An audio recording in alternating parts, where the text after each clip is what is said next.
আসসালামু আলাইকুম। Recipe by beauty চ্যানেলে আপনাদেরকে স্বাগত জানাই। আজ আপনাদের সঙ্গে শেয়ার করব মিষ্টি কুমড়ো আর ডিম দিয়ে খুবই লোভনীয় একটা রেসিপি। এই রেসিপিটা মাছ মাংসের স্বাদকেও হার মানাবে, এতটাই টেস্টি হয়। তো অবশ্যই আপনারা স্কিপ না করে পুরো রেসিপিটা দেখে নেবেন। আশা করছি রেসিপিটা আপনাদেরকে খুবই ভালো লাগবে। আমার চ্যানেলে নতুন হলে চ্যানেলটা সাবস্ক্রাইব করার অনুরোধ রইল। বেল বাটন অন করে রাখবেন পরবর্তী ভিডিও নোটিফিকেশান পাওয়ার জন্য। তো চলুন কথা না বাড়িয়ে রেসিপিটা শুরু করি। এখানে দেখুন আমি মিষ্টি কুমড়ো কেটে নিয়েছি। তো এখানে আমি 500 গ্রাম মিষ্টি কুমড়ো এইভাবে মোটা মোটা করে কেটে নিয়েছি। তো কুমড়োগুলো একটু মোটা করে কাটতে হবে। তো এখানে আমার পরিমাণ মতো নিয়ে নিয়েছি, আপনারা আপনাদের পরিমাণ মতো নিয়ে নেবেন। কুমড়োগুলো ভালোভাবে ধুয়ে পরিষ্কার করে নিয়েছি। এবার গ্যাস অন করে কড়াই দিয়ে দিচ্ছি এখানে 2 টেবিল চামচ সরষের তেল। রেসিপিটা আমি সরষের তেলে করব, আপনারা চাইলে সাদা তেলেও করতে পারেন। তেল খুব ভালোভাবে গরম করে নিলাম। এবার আমি মিষ্টি কুমড়োগুলো দিয়ে দিচ্ছি। তো সম্পূর্ণ মিষ্টি কুমড়ো দিয়ে দিলাম। এবার আমি দিয়ে দিচ্ছি এখানে হাফ চামচ লবণ আর দিয়ে দিচ্ছি সামান্য একটু হলুদের গুঁড়ো। এবার মিষ্টি কুমড়োগুলো নেড়েচেড়ে খুব ভালোভাবে ভেজে নেব। গ্যাসের আঁচ হাই হিটে রেখে ভেজে নিচ্ছি। আর এইভাবে মিষ্টি কুমড়োগুলো ভেজে নিলে কিন্তু এই রেসিপিটা খেতে ভালো লাগবে। তো যারা ভিডিওটি দেখছেন একটা লাইক দিয়ে ভিডিওটি কন্টিনিউ করবেন। আপনাদের একটা লাইক পরবর্তী ভিডিও বানাতে আমাকে অনেক উৎসাহ জাগায়। দেখুন মিষ্টি কুমড়োগুলো ভাজা হয়ে গিয়েছে, আমি সময় নিয়ে ভেজে নিয়েছি। এবার আমি তুলে নিচ্ছি। তো এইভাবে তেল ঝরিয়ে মিষ্টি কুমড়োগুলো তুলে নেব। এই রেসিপিটা খেতে ভীষণই ভালো লাগে, অবশ্যই আপনারা স্কিপ করবেন না। ওই তেলের মধ্যে আমি দিয়ে দিলাম হাফ চামচ কালো জিরা আর এখানে দিয়ে দিলাম আমি 2টো বড় সাইজের পেঁয়াজ কুচি, দিয়ে দিলাম 2টো কাঁচা মরিচ। ঝাল এখানে আপনারা আপনাদের নিজেদের টেস্ট অনুযায়ী দিয়ে দেবেন। এবার আমি নেড়েচেড়ে এগুলোকে ভেজে নেব। খুব বেশি ভাজবো না, হালকা করে ভেজে নিচ্ছি। দেখুন ভাজা হয়ে গিয়েছে। এবার আমি এখানে দিয়ে দিচ্ছি হাফ চামচ আদা বাটা আর হাফ চামচ দিয়ে দিচ্ছি রসুন বাটা। এবার আমি আদা আর রসুন নেড়েচেড়ে খুব ভালোভাবে ভেজে নিচ্ছি। কাঁচা গন্ধ চলে যাওয়া পর্যন্ত এইভাবে একটু ভেজে নিতে হবে, তাতে করে এই রেসিপিটা খেতে খুবই ভালো লাগবে। দেখুন ভেজে নেওয়া হয়ে গিয়েছে। এবার আমি এখানে দিয়ে দিচ্ছি স্বাদ মতো লবণ। লবণ এখানে বুঝে ব্যবহার করতে হবে। কুমড়ো ভাজার সময় কিন্তু আমি লবণ দিয়েছিলাম, তো সেইভাবে এখানে আমি লবণ দিয়ে দিলাম। এবার আমি দিয়ে দিচ্ছি হাফ চামচ হলুদ গুঁড়ো, লাল মরিচের গুঁড়ো দিয়ে দিলাম হাফ চামচের থেকে একটু কম, হাফ চামচ দিয়ে দিচ্ছি জিরা গুঁড়ো আর হাফ চামচ ধনিয়া গুঁড়ো, হাফ চামচ দিয়ে দিচ্ছি কাশ্মীরি রেড চিলি পাউডার। এটা আমি কালারের জন্য দিয়ে দিলাম, এতে ঝাল হবে না, আপনারা চাইলে স্কিপ করতে পারেন।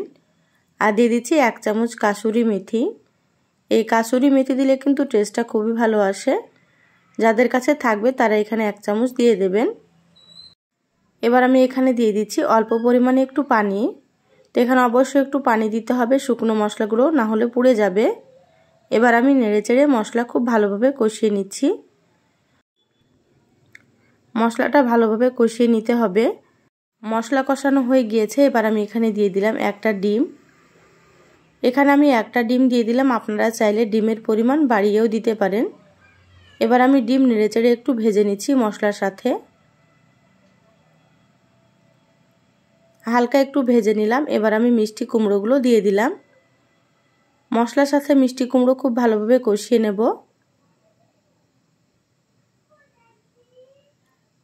আমার চ্যানেলে আরও অনেক রেসিপি আছে, চাইলে আপনারা আমার রেসিপিগুলো দেখে আসতে পারেন।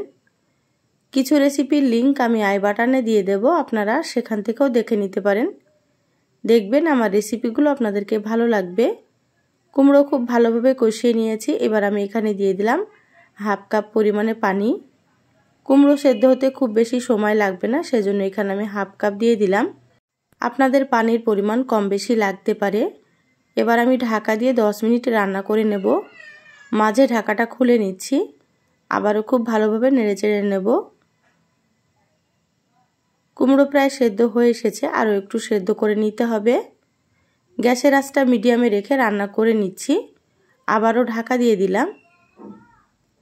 দেখুন 10 মিনিট রান্না করে নিয়েছি। 10 মিনিট পর আমি ঢাকাটা খুলে নিয়েছি আর পানি কমে গিয়েছে, দেখতেই পাচ্ছেন।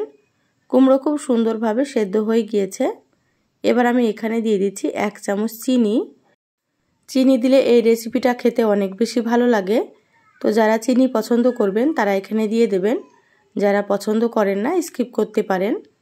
চিনি দিয়ে খুব ভালোভাবে নেড়েচেড়ে মিশিয়ে নিলাম। ঢাকা দিয়ে 5 মিনিট রান্না করব একেবারে লো আঁচে। ফিরে আসছি 5 মিনিট পর। দেখুন ফিরে আসলাম 5 মিনিট পর। রান্নার কালারটা দেখুন কত সুন্দর হয়েছে। আবারও খুব ভালোভাবে একটু নেড়েচেড়ে নিচ্ছি।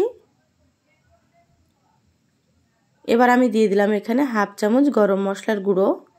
গরম মশলার গুঁড়ো দিলে টেস্টটা খুবই ভালো আসবে। আপনারা চাইলে এখানে ভাজা জিরা গুঁড়া দিতে পারেন। খুব ভালোভাবে মশলা মিশিয়ে নিলাম। রান্না হয়ে গিয়েছে, গ্যাস বন্ধ করে দিলাম। এবার ঢাকা দিয়ে 5 মিনিট রেখে দেব। তারপরে আপনাদেরকে আমি সার্ভ করে নিয়ে দেখাচ্ছি।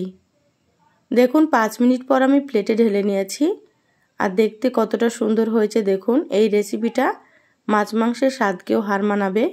গরম ভাত বা রুটি পরোটার সাথে খুবই ভালো লাগে খেতে। তো অবশ্যই আপনারা একবার রান্না করে খেয়ে দেখবেন। আর রেসিপিটা ভালো লাগলে প্লিজ চ্যানেলটা সাবস্ক্রাইব করে সাথেই থাকবেন। বেল বাটন অন করে রাখবেন, তাতে করে আমি যখনই ভিডিও আপলোড করব আপনারা সবার আগে নোটিফিকেশান পেয়ে যাবেন।